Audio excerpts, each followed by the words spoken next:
Hey guys, so part 8 की शुरुआत के पहले मैं आपको बताना चाहती हूँ कि आजकल वीडियो बहुत लेट आ रही है और इसके लिए आपका सबका बहुत कमेंट्स भी आ रहा है। तो इसलिए मैं आपको बताना चाहती हूँ कि पहले तो पहला कारण था कि मैं घूमने गई थी। अभी मैं जब घूमने से आई तो मेरा भैया चला गए हैं घूमने, तो वही मेरी ज़्यादातर वीडियो एडिट कर देता है क्योंकि मेरे पास मतलब मैं वॉइस ओवर करके रख देती हूँ, वो एडिट करके अपलोड कर देते हैं क्योंकि मुझे पढ़ाई भी रहता है।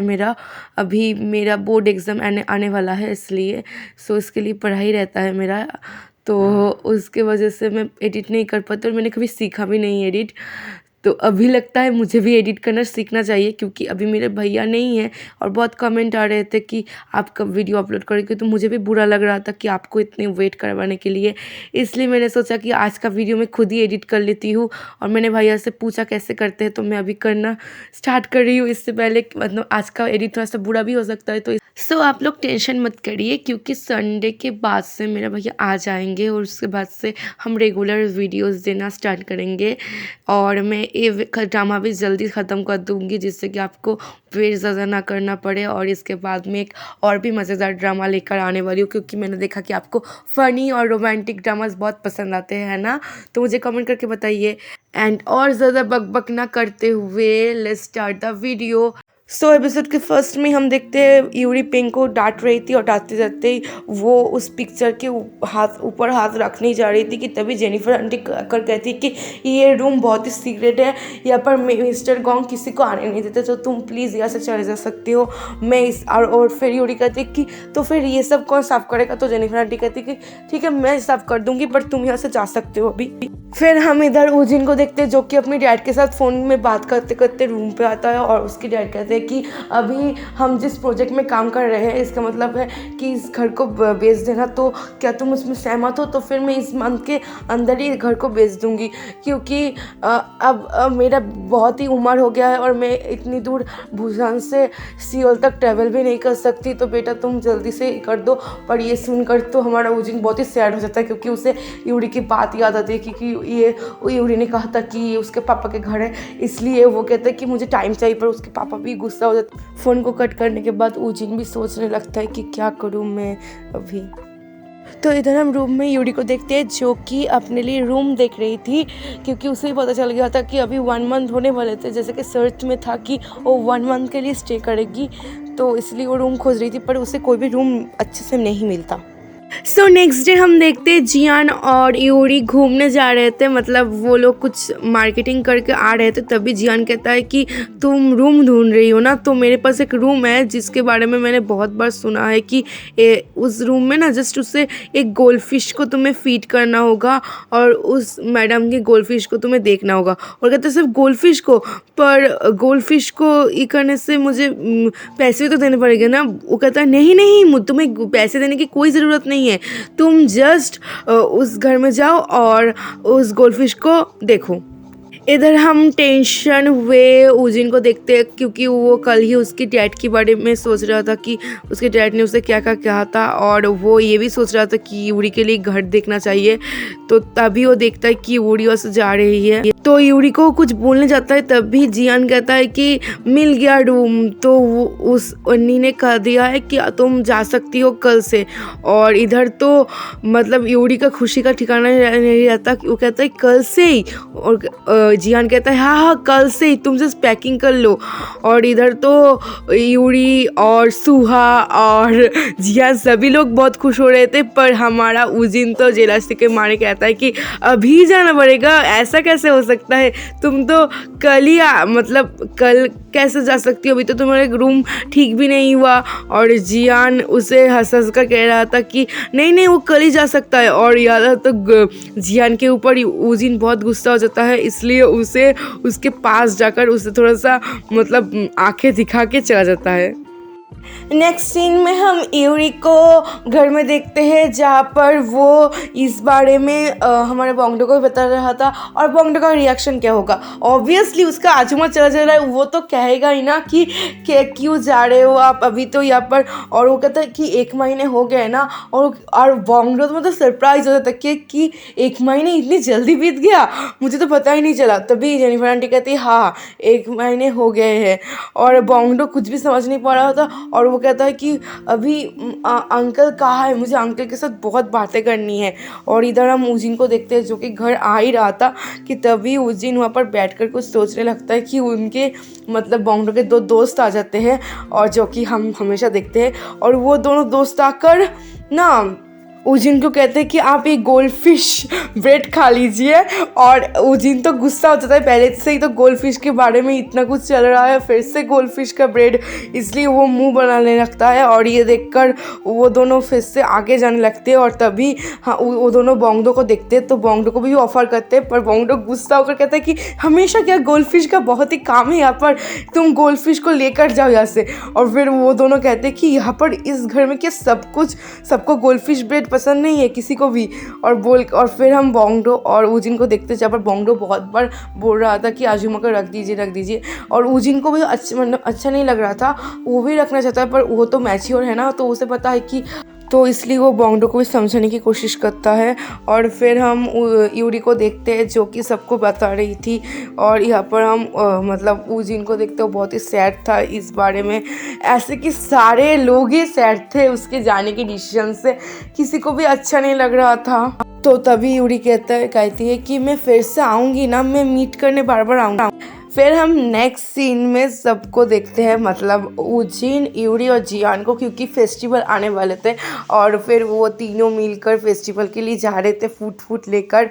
तो जब भी वो कार में बैठते हैं तो जियान कहता है कि कार तो मुझे लगता है ख़राब हो गई है।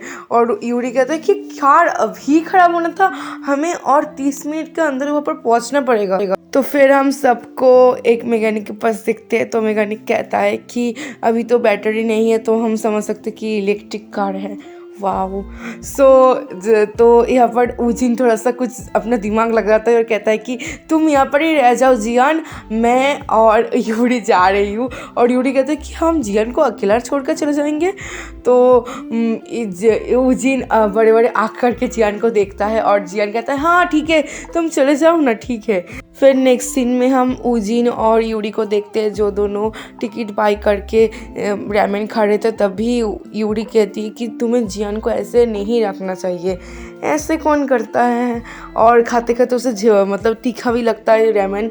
और जब वो दोनों मतलब अपने ट्रेन सफ़र करके हो गया था उसका ट्रेन सफ़र, तभी एक लड़का का कहता है कि आप लोगों के ट्रेन में बैठने हुए मैंने पिक्चर खरीद लिया है, तो आप 3 सेंस दीजिए और वो पिक्चर भी हम देख सकते हैं। और ये देखकर तो उजिन बहुत ही खुश हो जाता है और उसे 3 सेंस दे देता है। फिर हम उन दोनों को फेस्टिवल में देखते हैं जो एक बहुत ही बड़े हॉल में हो रहा था। तो उजिन कहता है कि मैं अभी टिकट्स लेकर आती हूँ, तुम यहाँ पर ही रहो। इधर यूरी अचानक से यूरी को मतलब रिनकिम दिख जाती है और उसके पास जाकर वो बहुत ही बातें करने लगती कि आपकी म्यूज़िक शो मुझे बहुत अच्छा लगा था, मैं आपकी बहुत ही ह्यूज फ़ैन हो गई हूँ। पर रिनकिम को तो बहुत ही नर्वसनेस हो रहा था, इसलिए वो उसका हाथ छुड़वा कर वहाँ से चला जाता है और कहता है कि अभी मैं थोड़ा सा बिज़ी हूँ, फेस्टिवल है ना, इसलिए मैं बाद में तुमसे बात करती हूँ। इधर हम बोंगडो को देखते हैं जो कि अचानक से किसी को देखकर दौड़कर जाता है और हम देख सकते हैं कि वो ह्यूंगते है। और बोंगडो ह्यूंगते से कह देता है कि मतलब ह्यूंगते पूछता है कि मैंने यहाँ पर पहले एक कार्ड दिया था तो आप लोग उन्होंने कुछ भी रिप्लाई नहीं किया, तो वो लड़की जो आई थी क्या वो फिर से आई। तो बोंगडो से साफ साफ कह देता है कि नहीं वो लड़की तो उसके बाद से कभी नहीं आई। और ह्यूंगते ये सुनकर बहुत ही सैड हो जाता है और कहता है अच्छा ठीक है। इधर आफ्टर मीटिंग एक लड़की पियानो बजा रही थी और जिसको सुनकर यूरी को बहुत अच्छा लगा और वो परफेक्टली पियानो के हर एक रिदम को बोलने लगती है। और वो लड़की कहती कि क्या तुम भी एक पियानिस्ट हो, पर वो यूरी कहती कि मैं थी आज से बहुत साल पर मैंने प्रैक्टिस नहीं किया। पर वो लड़की मानती नहीं और कहती कि तुम थोड़ा सा बजाओ ना मेरे लिए, मैं सुनूंगी। फिर हम इधर देखते हैं रिनकिम के टीचर जो कि पहले यूरी के भी टीचर थे और वो दोनों बातें कर रहे थे और कहते हैं कि टीचर कहते हैं कि बहुत अच्छा लगा तुमसे मिलकर, तुम तो भी डायरेक्टर हो गई हो, अभी तो तुम्हें बहुत ही मतलब बिज़ी हो गई हो। तो तभी ये बातें करते करते उसे एक म्यूज़िक का आवाज़ सुनाई देता है और उन्हें फ्लैशबैक आता, मतलब फ्लैशबैक में देखते कि यूरी ऐसे ही धुन बजा रही थी और उसके टीचर उसे देखकर कहते हैं कि इसे मैं सेकेंड वायलिनिस्ट बनाकर ऑस्ट्रेलिया ले जाऊंगे, बहुत ही अच्छा बजाती है। और इधर हम यूरी को भी देखते हैं जो कि बजा रही थी, पर अचानक से उसके हाथ से एक गलत सुर हो जाता है, मतलब उसके बिना प्रैक्टिस करने की वजह से ये हुआ है। और ये दूर से ऊजिन भी देखता है और यूरी उसे वापस दे देती है और कहती है कि पियानो एक बहुत ही अच्छी चीज़ है, इसको कभी खोना मत बोलकर वहाँ से चली जाती है।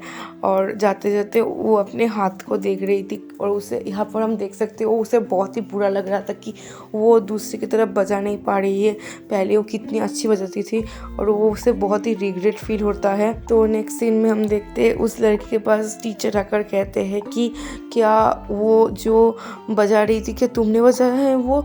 तो वो लड़की कहती है नहीं मैंने नहीं बजाया है, कोई और आया था फेस्टिवल में, वो चला भी गई।